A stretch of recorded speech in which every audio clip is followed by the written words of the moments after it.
If you're running a clothing brand or if you want to start a clothing brand, I'm sure you've asked yourself this question. How do I best name my products?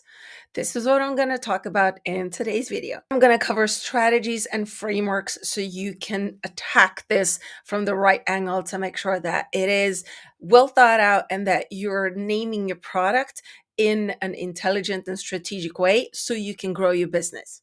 So we're going to do this with the help of a couple of slides that I've done. First of all, who am I? Why am I talking to you about this? Well, we've run a design agency. It's called Descinder. We've run the design agency for about 17 years now. I am a former designer, and now I also help brands with strategy, branding, of course, design and product development.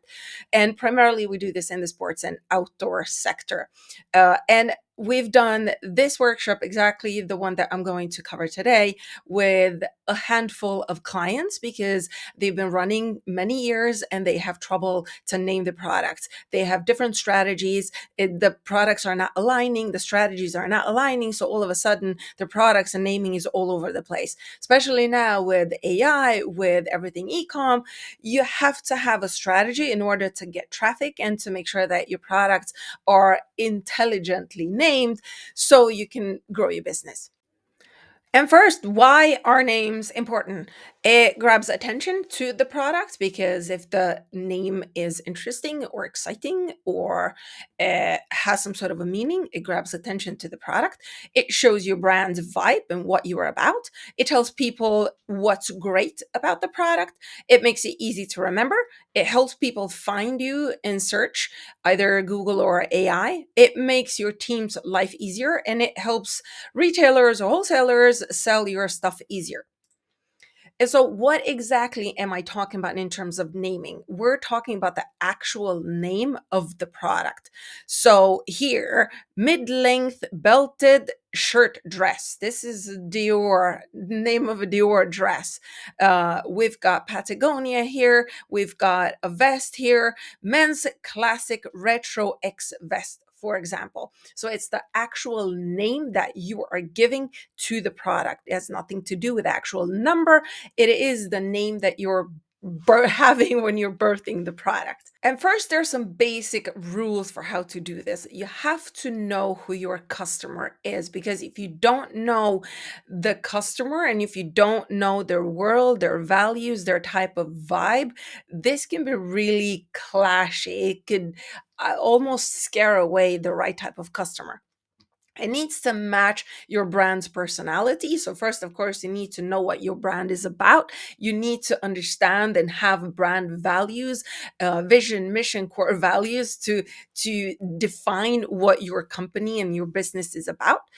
And then you need to think about what your product is and what it does, because if you're choosing descriptive names, for example, then you need to understand the purpose of the product. It needs to be easy to say, spell, and remember. So the weirder, the harder it is for people to look for it, to Google on it, to tell ChatGPT, find XXX, this type of product. So it needs to be really easy to spell and remember, and make sure it's not already taken. This one's kind of important because a lot of brands have already trademarked their names. And of course, you don't want to step on any other brand's toes. And you also need to think ahead. And then it's good if you keep it real and that if you can tell a story at the same time, because people love stories and they connect more on an emotional level with your product if the name or the product has some sort of a story. And then first, you also need to make sure that you're thinking digitally. So SEO, social media, and URLs, that everything kind of like works in the same time. There's a set of different type names that you can use. Descriptive names, for example, basically that tells you exactly what it is, kind of like men's blue cotton shirt. It's very clear exactly what it is that you're getting. You can have suggestive names, and this gives you a hint about a benefit or a feeling. Kind of like the Nike's Air Max, it makes you think of cushioning or lightness, or made up names, which is totally new words, for example, Adidas or whatever. And these can be really strong for your brand, but take time for people to learn.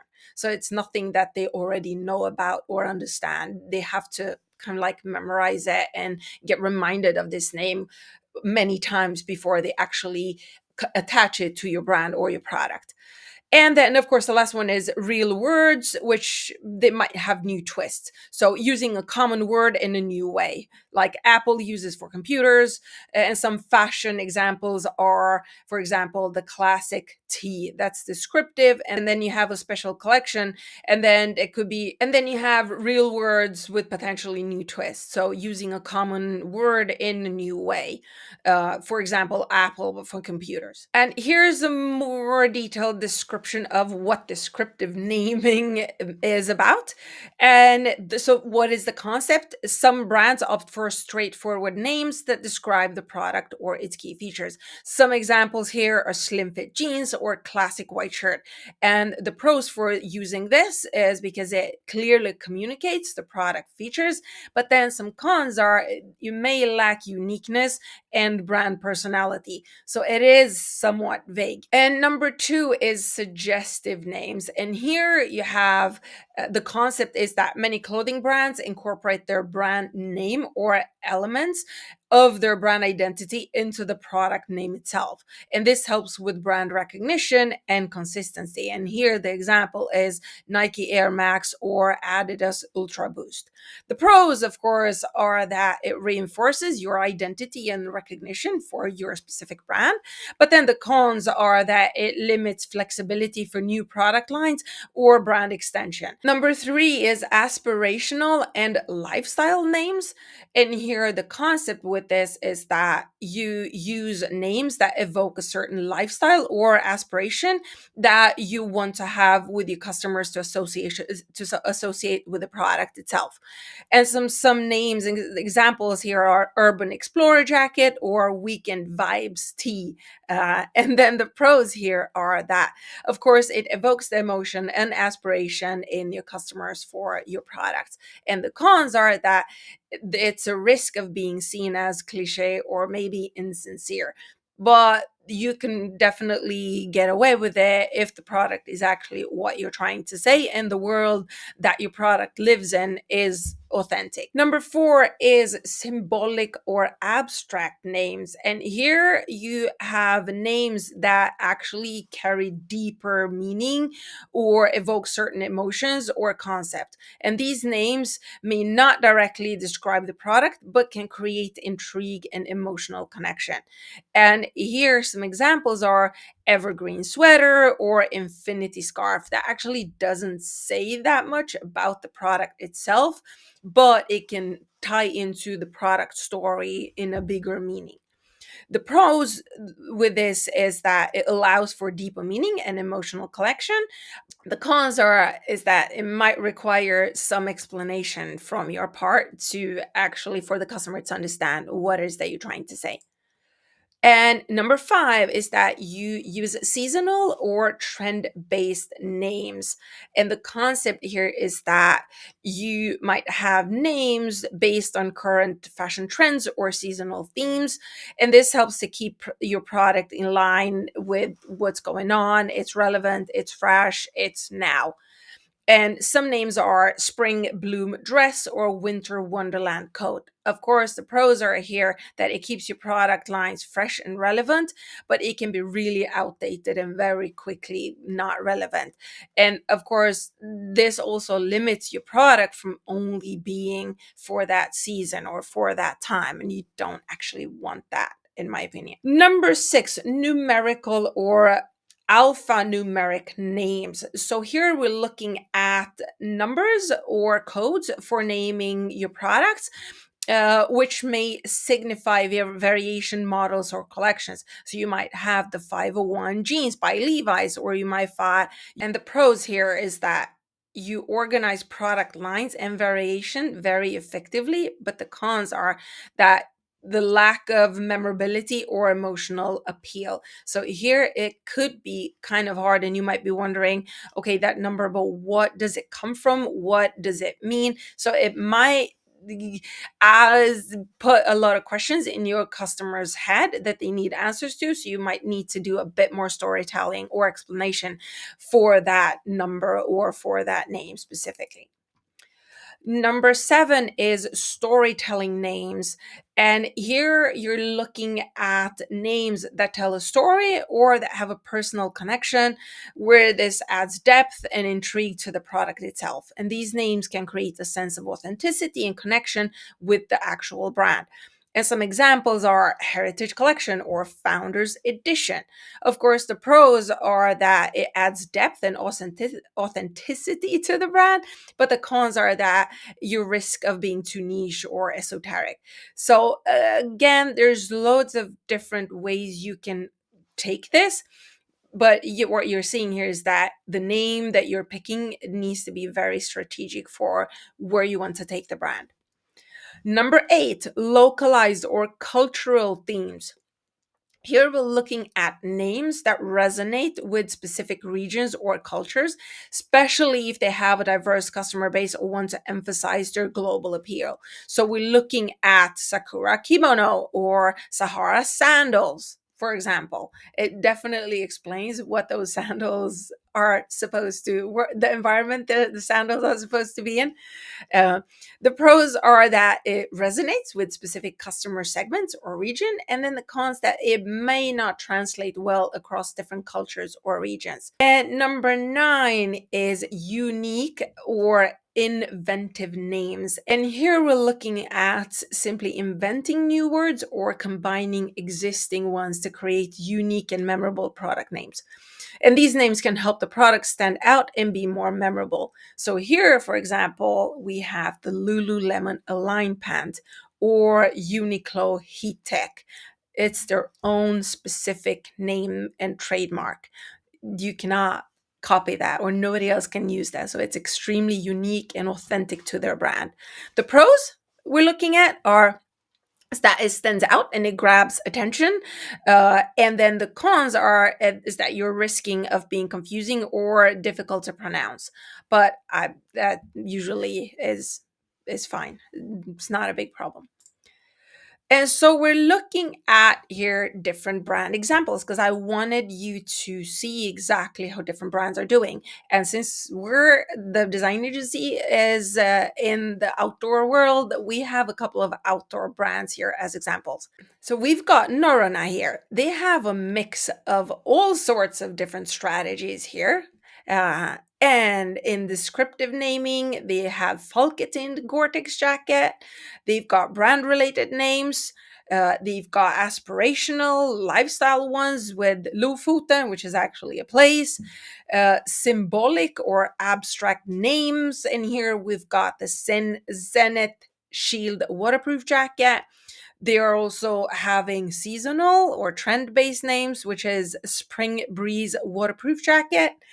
They've got all these, which is, yeah, quite interesting. And we're looking at North Face, and they also have a mix of different naming strategies. We're looking at Hog Gloves, and these guys do that as well.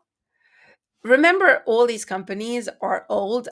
I'm sure that if they would start today, they would definitely not be this crazy with their naming strategy because it's not consistent.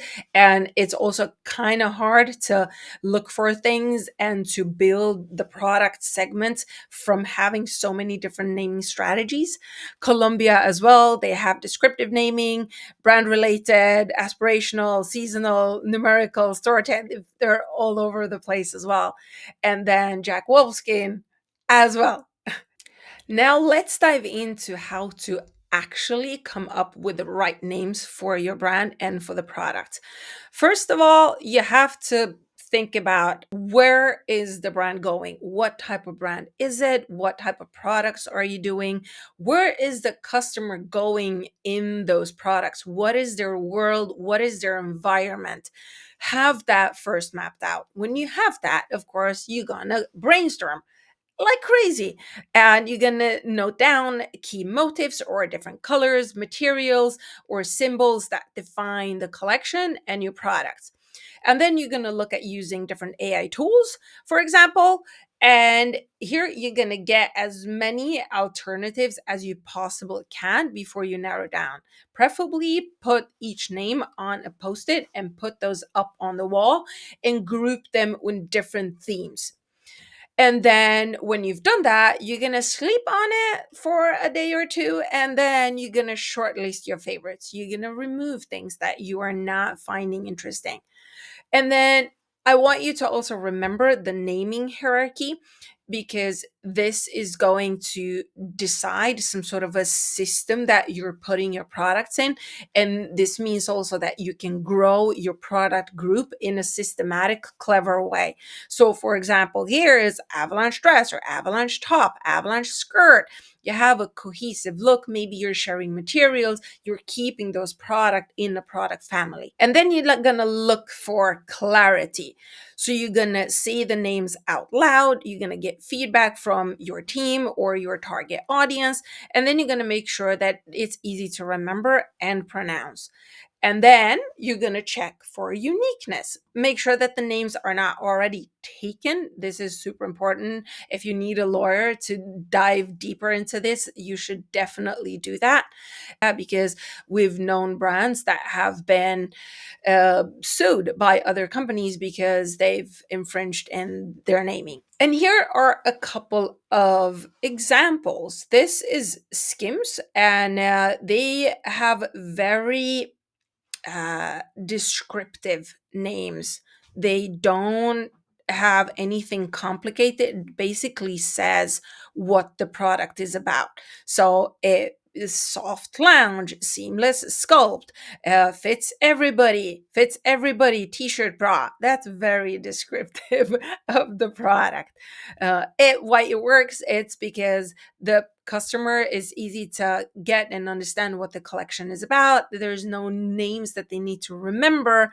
They name quite a lot of their products by the fabric, and this is quite clever because the customer understands what the different fabrics are and what it does for them as a benefit. But also, if you're using too many fabrics, then it might be tricky on finding names so they don't kind of like tap on each other's space. Here we've got Lucy and Yak, and their naming is kind of interesting. They've got original cotton dungarees and vintage indigo blue.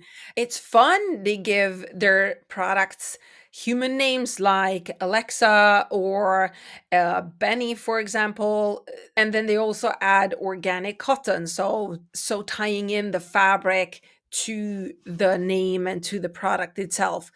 It's great because it totally matches their brand, and the customers feel some sort of a connection.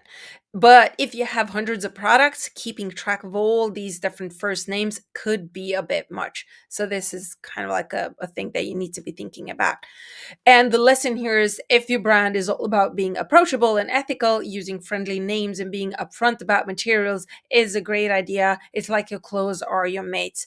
So you could try this. Then we have the third example, and this is A Million d'Or. And their style is that they have a story in their naming. And often they mention the year, so 1994, RL jeans, or cultural things like 1997 Holy Cross basketball graphic tee. It feels like each piece has a story, and that's what they're trying to purvey. What this does is that it makes each product feel really special and like a collector's item. So it's tapped into culture, and it's very thought out and typical to that product. But sometimes the names can be a bit too long. If it's great if you want to give them cultural references, etc., but it might be a bit overwhelming. You just have to try this out. And so the lesson here is, if your brand has a strong point of view and loves storytelling, using specific reference pack names can be really cool. It makes your product feel like more than just clothes because they're part of a bigger story. And when you're looking at different naming strategies, I want you to put them through these set of questions that I'm going to give you. First, this implies that I want you to be thinking like everyone. Bear with me, you'll understand exactly what I mean in a couple of seconds. It needs to be for your customers. The naming, they should understand it because they are the ones buying a product. So, do they get it? Is it obvious what the product is? Can they remember it and say that name? And if they love it, can they tell their mates or find it again online?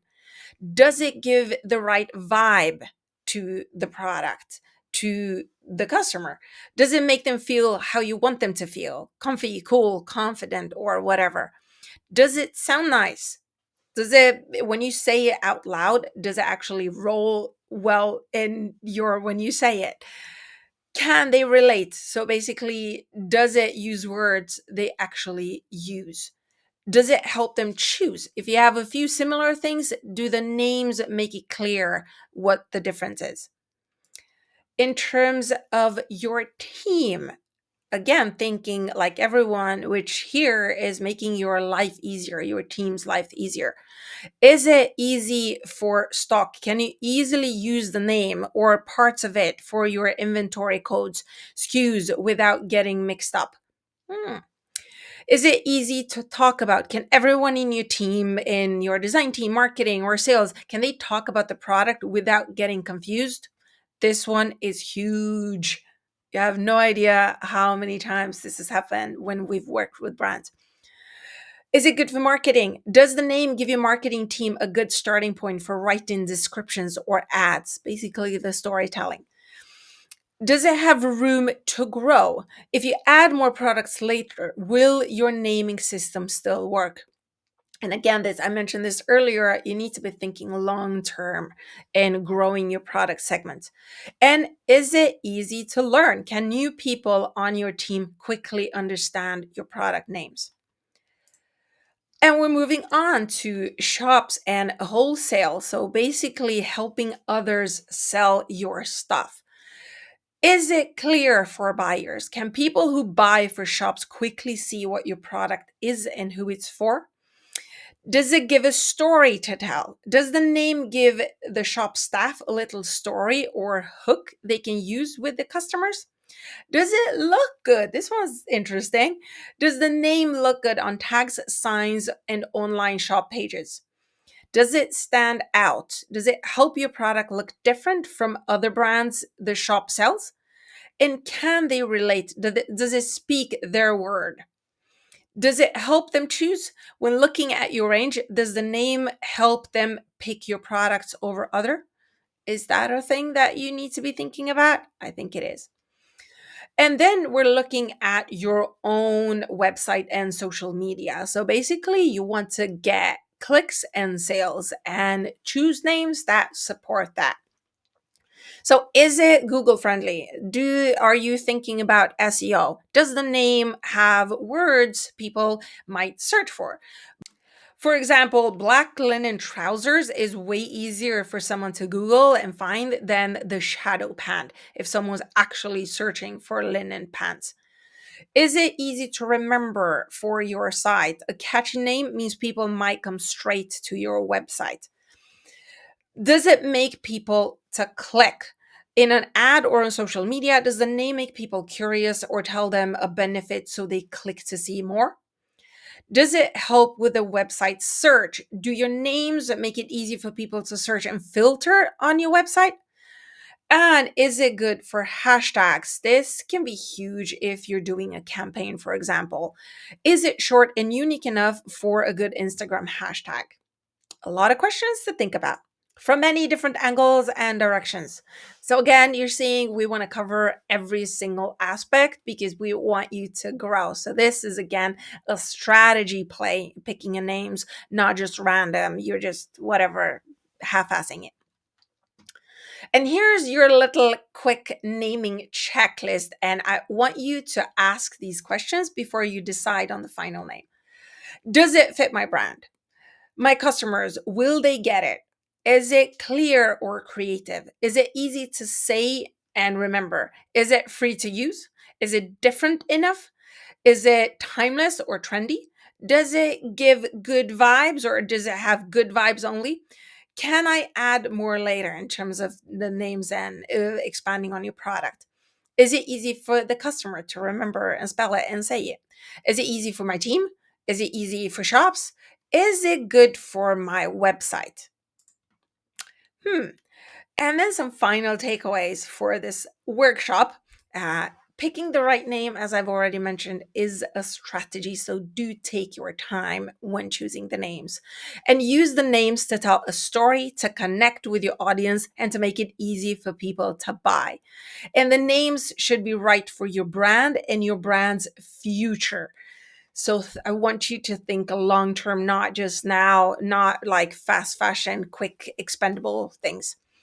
And then I want you to subscribe to this channel so we can create more amazing videos like this one to help you build your brand and grow your business. See you in the next video.